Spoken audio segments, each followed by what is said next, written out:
Hola, en este video vamos a construir una geometría de clase 2 a partir del espacio euclidiano R3, así como lo conocemos desde geometría analítica.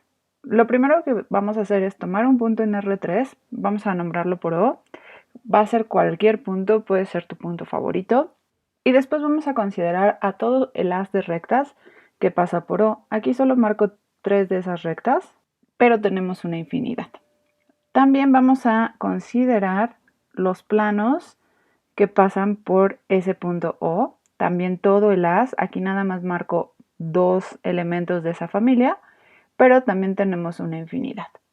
Con esos elementos vamos a definir una nueva geometría. Para construir esta nueva geometría, imagina que del lado izquierdo tienes a R3 y del lado derecho es donde vamos a construir a nuestra geometría que vamos a llamarle G. En R3 habíamos elegido un punto O y vamos a considerar todas las rectas que pasan por O. Voy a dibujar solo 2 de ellas, pero tenemos una infinidad. Supongamos que esta recta se llama A. Entonces por esa recta voy a agregar un punto, vamos a llamar este es A. Si cambio de recta, digamos si esta es la recta B, también agrego un punto por esa recta, vamos a decir este es B. Y así para cada recta que pase por O, agregamos un punto en nuestra geometría.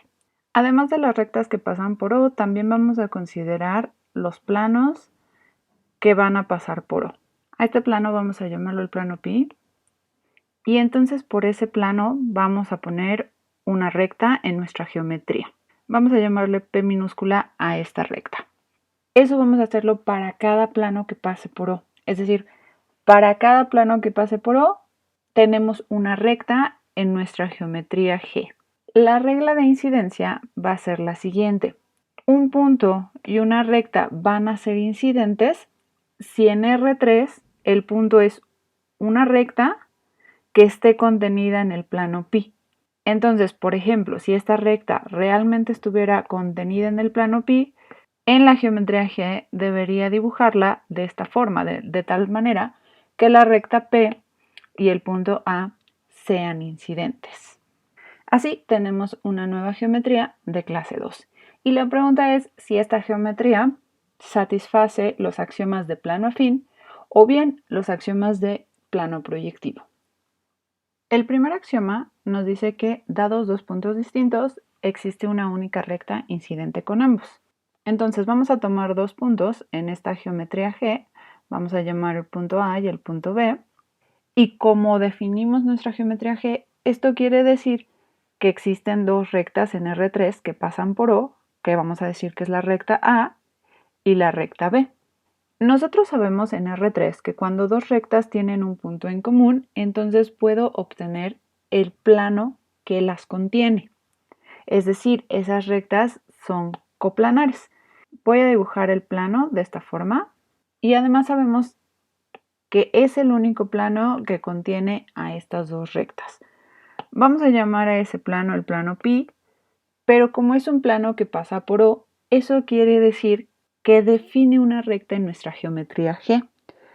Pero además es una recta que es incidente con A y con B. Eso quiere decir que puedo definir mi recta de esta forma, vamos a llamarle la recta P, y es la única recta que existe en G que sea incidente tanto con A y con B. Eso quiere decir que cumple el primer axioma, tanto de plano proyectivo como de plano afín. El axioma 2 de plano proyectivo nos dice que cualesquiera dos rectas son incidentes al menos con un punto en común. Vamos a ver si lo cumple. Entonces voy a tomar dos rectas, la recta A y la recta B, en nuestra geometría G. Eso quiere decir que provienen de planos en R3. Vamos a decir el plano alfa, que es un plano que debe de pasar por O, y también tenemos el plano beta, que pasa por O.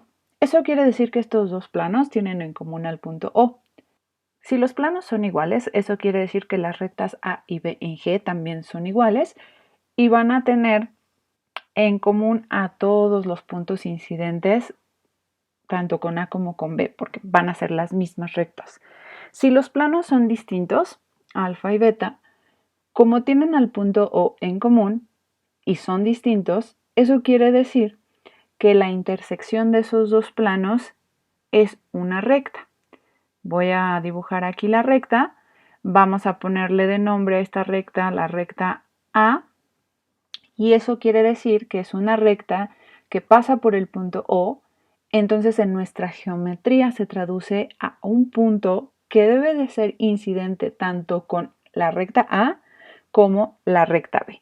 Es decir, en realidad mi recta se debería ver de esta forma y entonces aquí estaría nuestro punto A.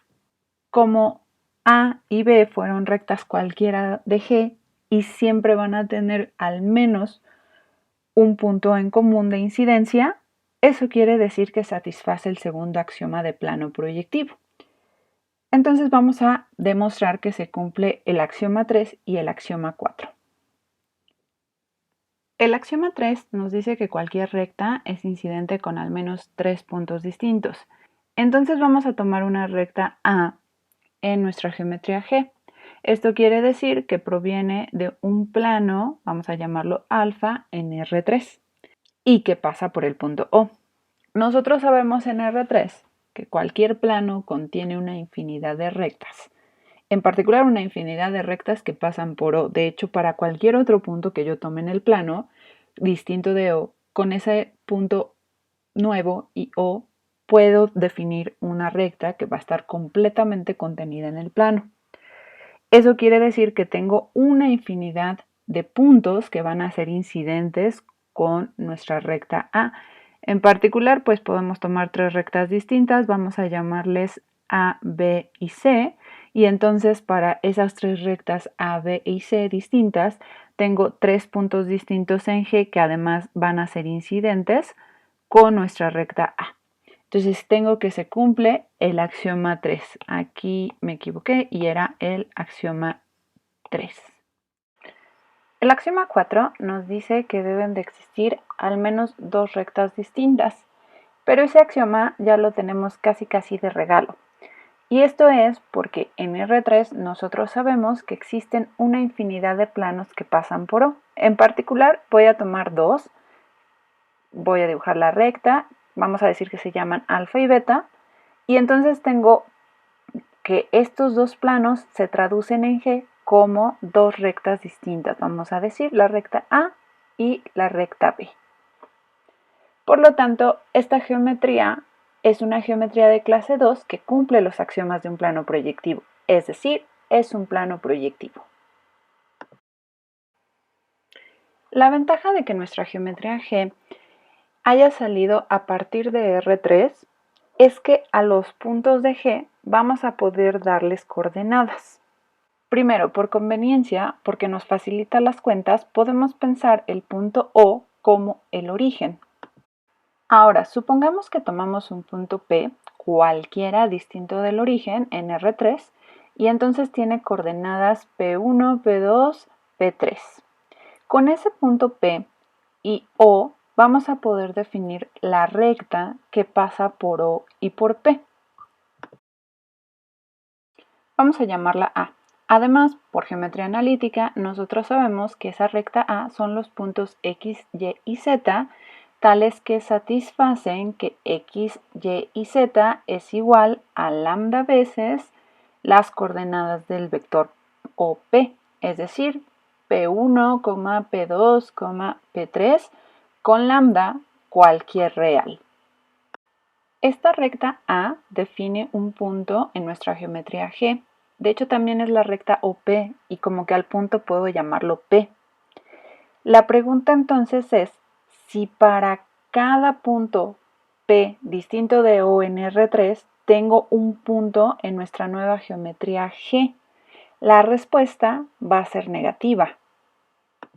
Si tomas un punto Q distinto de O, pero en la recta A, digamos que tiene coordenadas Q1, Q2, Q3, pero está en la recta A, como está en esta recta, eso quiere decir que satisface la forma paramétrica de esta recta. Es decir, existe un lambda en R distinto del 0 porque es distinto del origen Q, de tal forma que Q es lambda veces P1, P2, P3.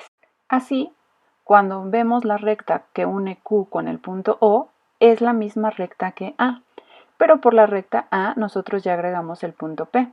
Eso quiere decir que el punto que agregaríamos por la recta OQ debe de ser el mismo que el punto P. Y esto es así para cualquier otro punto que tomemos sobre la recta A. Es decir, la recta O con ese nuevo punto es el mismo P. Así, la forma paramétrica de la recta en realidad nos está dando una relación que va a ser de equivalencia con los puntos de R3. Vamos a tener que dos puntos P y Q son equivalentes si y solo si existe un lambda en los reales distinto de 0, de tal forma que las coordenadas de Q son iguales a lambda veces las coordenadas de nuestro punto P. Esto es en R3, pongo las rayitas. Aquí también en P y Q me faltaron poner rayitas arriba. Con esta relación de equivalencia, en G podemos darle coordenadas al punto P. ¿Cómo vamos a darle estas coordenadas? Bueno, vamos a decir que las coordenadas de P vamos a denotarlas por corchetes, P1, 2 puntos, P2, 2 puntos, P3. Va a ser la clase de equivalencia con representante el punto P. Si en R3 las coordenadas de Q son Q1, Q2, Q3, también tenemos la clase de equivalencia de Q1, Q2, Q3, pero en realidad van a ser el mismo punto en G. Es decir, solo estamos cambiando de representantes. Estas coordenadas son conocidas como coordenadas homogéneas. Otra ventaja de ver a esta geometría a partir de R3 es que la ecuación del plano es ax más by más cz igual a 0, con a cuadrada más b cuadrada más c cuadrada distinto de 0, es decir, alguno de los tres distinto de 0. Estos son planos que pasan por el origen.